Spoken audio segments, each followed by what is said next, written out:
कामिका एकादशी व्रत की कथा।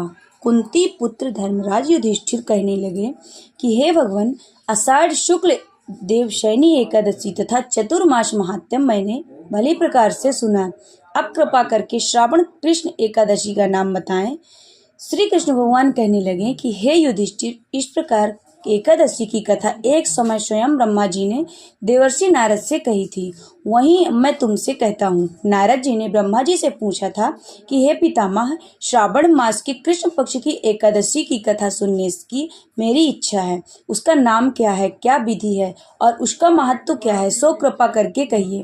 नारद जी के ये वचन सुनकर ब्रह्मा जी ने कहा कि हे नारद, लोगों के हित के लिए तुमने बहुत ही सुंदर प्रश्न किया है।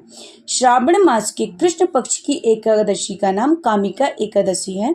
इसके सुनने मात्र से वाजपेयी यज्ञ का फल मिलता है। इस दिन शंख चक्र गदाधारी विष्णु भगवान का पूजन होता है, जिनके नाम श्रीधर, हरि, विष्णु, माधव, मधुसूदन हैं। इनकी पूजा करने से जो फल मिलता है सो सुनो। जो फल गंगा, काशी, नौमी शारण और पुष्कर स्नान करने से मिलता है, वह विष्णु भगवान की पूजन से मिलता है।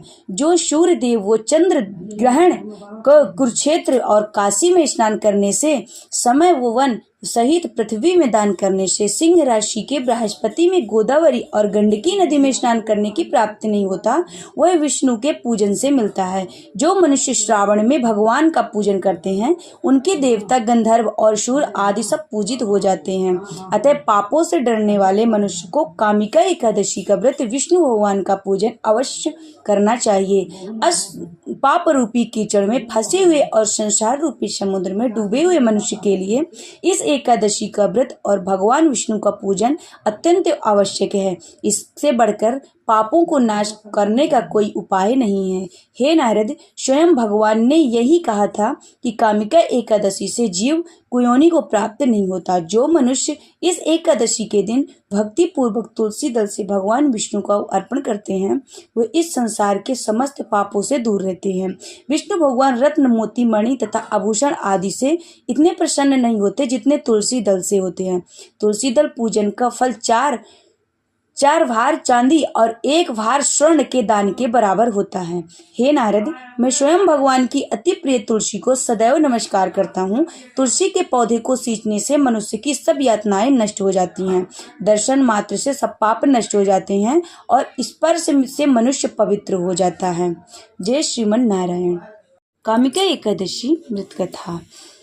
एक गांव में एक वीर क्षत्रिय रहता था। एक दिन किसी कारणवश उसकी ब्राह्मण से हाथापाई हो गई और ब्राह्मण की मृत्यु हो गई। अपने हाथों मरे गए ब्राह्मण की क्रिया और तृणस्थ करनी चाहिए, परंतु पंडितों ने उसे क्रिया में शामिल होने से मना कर दिया। ब्राह्मणों ने बताया कि तुम पर ब्रह्म हत्या का दोष है। पहले प्रायश्चित कर इस पाप से मुक्त होकर तब हम तुम्हें भोजन कराएंगे। हम तुम्हारे घर भोजन करेंगे। इस पर क्षत्रिय ने पूछा कि पाप से मुक्त होने का क्या उपाय है।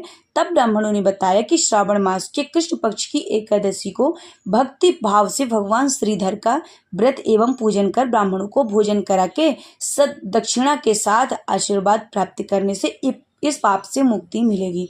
पंडितों के बताए हुए तरीके पर व्रत कराने वाली रात में भगवान श्रीधर ने क्षत्रिय को दर्शन देकर कहा कि तुम्हें ब्रह्म हत्या के पाप से मुक्ति मिल गई है।